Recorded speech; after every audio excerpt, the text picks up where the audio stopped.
Өзүңүздөргө жакшы белгилүү болгондой бүгүн кечээ күнү 2 май күнү ошол Сузак районунун Көк Ар төрөнүндө манасчылар топтоп айтыруу маалында кырсык болгон. Бул кырсыкта толук бойдон мына бир күндүн ичинде биздин укук коргоо органдары, коопсуздук органдары, прокуратура чогуу изилдеп чыктык. Ал жерде кээ бир маалымат каражаттарында айтылып аткандай террордук же болбосо кылмышка байланыштуу эч кандай далилдер аныкталган жок. Бул негизинен ошол жерде коопсуз сактабаган маалдагы шалакылык болуп эсептелинет жана ошол маселе ушундай болгон. Эми бирок ошол эле мезгилде мен ушул жагын басымдап айтып кетейин. Ошол эле мезгилде уюштуруу иштеринде өтө көп кемчиликтер кеткен. Ошол жердеги балдардын коопсуздугун сактоо, балдарга коопсуздукту камсыз кылуу маселеси боюнча көптөгөн кемчиликтер кетиришкен. Себеби дегенде коопсуздук сактоо маалында эч кандай бир майда чүйдө барат нерселер деген болбойт. Баардык майда чүйдө нерселерди караш керек болчу. Мисалы ошол эле машиналарды адамдардын арасына чыгарбаш керек болчу. Машиналардын өзүнүн тура турган жерлери болуш керек болчу. Жаш балдардын арасына чоочун адамдарды киргизбеш керек болчу.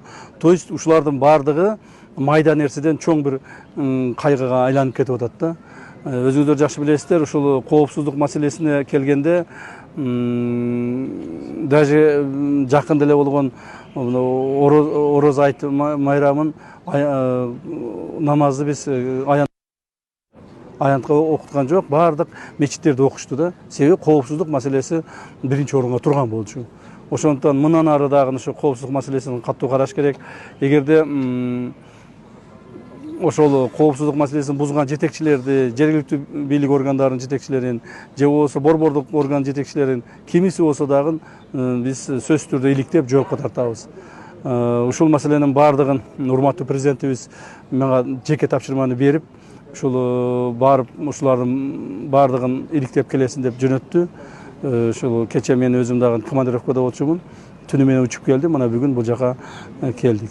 Эми ошо президентибиздин тапшырмасы негизинде ушул жабыр тарткан балдарга, оор реанимация жаткандарга президенттин фондунан азырынча 200 000 сом акча бөлүнүп берилди ар бирине.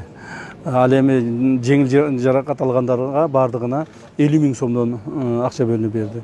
Андан сырткары алардын тамак ашы жана башкалары каралып атат жергиликтүү бийлик органдары тарабынан. Андан сырткары азыр медиктер өзүнчө консилиум өткүзүшөт. Эгерде Бишкекке алып кете турган жабырлануучулар болсо, ата-энелери менен кошо ошол президенттин тапшырмасы менен азыр самолетти алып келебиз. Анан ошо самолет менен алып кетебиз. Азыр балдарды карап чыктым. Конечно, акыбалдары жакшы деп айтыш өтө кыйын. Ар бир баланын даже кичинекей балдардын 8, 9, 10, 11, 12 жаштагы балдар экен. Ушулардын даже чекеси чыйылып кетсе дагы жүрөгүң ооруйт дегендей баарыбыздын жүрөгүбүз ооруп атат. Кудай сактап дагы ушул чоң кырсык болуп бир болгон жок. Ушул жаракат менен гана токтоп калсак жакшы болот эле деген ойдомун. Жалпы окуучуларды массалык ушундай иш-чараларга тартуу боюнча жалпы окуучуларды эми мындай да, мен бул боюнча өзүмдүн жеке көз карашымды айтып коеюн. Манас деп бардык жерде ушу Манас айтуу боюнча ар бир райондордо, облустарда тартып атышат.